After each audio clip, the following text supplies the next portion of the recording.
2026 சட்டமன்ற தேர்தலுக்கு இன்னும் 3 மாதம் இருக்கக்கூடிய நிலையில் இன்றைய தினம் அதிமுக பாமகவுக்கான கூட்டணி பேச்சுவார்த்தை நிறைவடைந்து அதற்கான ஒப்பந்தத்திலையும் பாமக தலைவர் அன்புமணி ராமதாஸ் கையெழுத்திட்டிருக்கிறார். குறிப்பாக இன்றைய தினம் அதிமுக பொதுச் செயலாளர் எடப்பாடி பழனிசாமி மற்றும் பாமக தலைவர் அன்புமணி ராமதாஸ் இருவரும் சந்தித்து இந்த கூட்டணி குறித்ததான எத்தனை தொகுதி பங்கீடு தொடர்பான விவகாரங்களும் பேசப்பட்டது.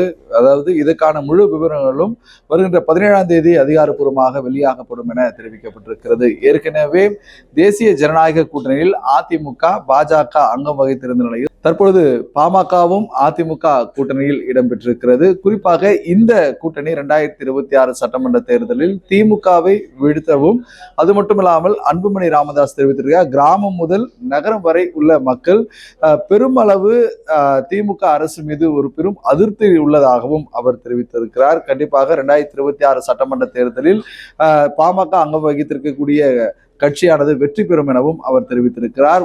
குறிப்பாக பார்த்தோம்னால் ஏற்கனவே பாமக பொறுத்தவரை அன்புமணி ராமதாஸ் மற்றும் மருத்துவர் ராமதாஸ் இடையே தந்தை மகனுக்குள்ளே ஒரு கருத்து வேறுபாடானது நிலை வருகிறது. இதனால் இந்த கட்சிக்குள்ளாக பல்வேறு உள்கட்சி கூசலானது நிலவி வருகிறது. இந்த நிலையில் அன்புமணி ராமதாஸிடம் பாஜக அங்கம் வகித்திருக்கக்கூடிய அதிமுக பாமக கூட்டணியானது அமைத்திருக்கக்கூடிய நிலையில் ராமதாஸ் என்ன செய்ய போகிறார் என்ற ஒரு பெரும் கேள்விக்குறியானது எழும்பியிருக்கிறது.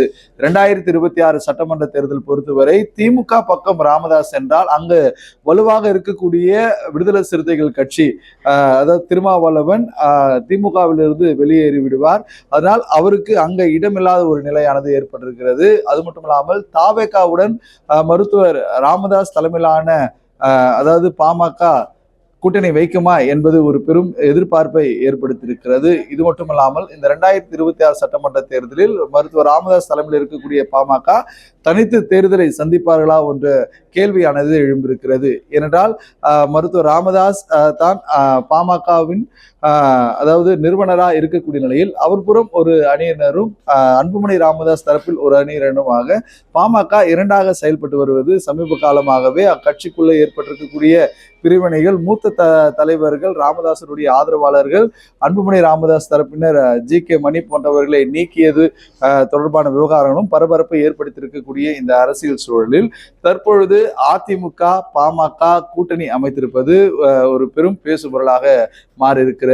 ஏற்கனவே அதாவது பாரதிய ஜனதா கட்சியின் மாநில பொறுப்பாளராக இருக்கக்கூடிய அமைச்சர் அதாவது பியூஷ் கோயல் தலைமையில் சந்திப்பானது கடந்த மாதம் ஏற்பட்டிருந்த போது அப்பொழுது அதிமுக 170 இடங்களில் போட்டியிடும் என்றும், அதே போல பாஜகவுக்கு 23 இடங்களும் பாமகவுக்கு 23 இடங்களும் ஒதுக்கப்பட்டிருப்பதாக தகவலானது வெளியாகிருந்தது.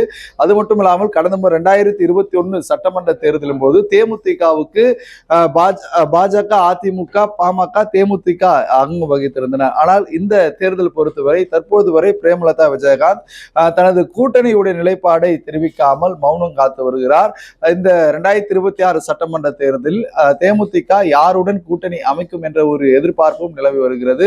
இரண்டால் தாவேகாவுக்கு ஒரு பக்கம் அழைப்பானது விடுக்கப்பட்டிருக்கக்கூடிய நிலையில் தற்பொழுது என்ன ஆட்சியில் பங்கு அதிகாரத்தில் பங்கு வேண்டும் என்ற ஒரு கோரிக்கையும் தேமுதிக முன்வைத்து வருகிறது. இந்த நிலையில் தற்பொழுது இன்றைய தினம் அதிமுக பாமக கட்சிக்குள் இந்த கூட்டணியானது அமைக்கப்பட்டிருக்கிறது. இந்த கூட்டணியை தொடர்ந்து 2026 இன்னும் எந்தெந்த கட்சிகள் அதிமுகவுடன் கூட்டணியானது அமைக்க போகிறது, அது மட்டுமல்லாமல் வலுவான கூட்டணியானது அதிமுக தரப்பில் இன்னும் மேலும் சேர்க்கப்படுமா என்பதை பொறுத்திருந்து பார்க்க வேண்டியது அவசியமா இருக்கிறது. ஒளிப்பதிவாளர் மோனிஷுடன் செய்தியாளர் Samuel Ebenezer, G Tamil news.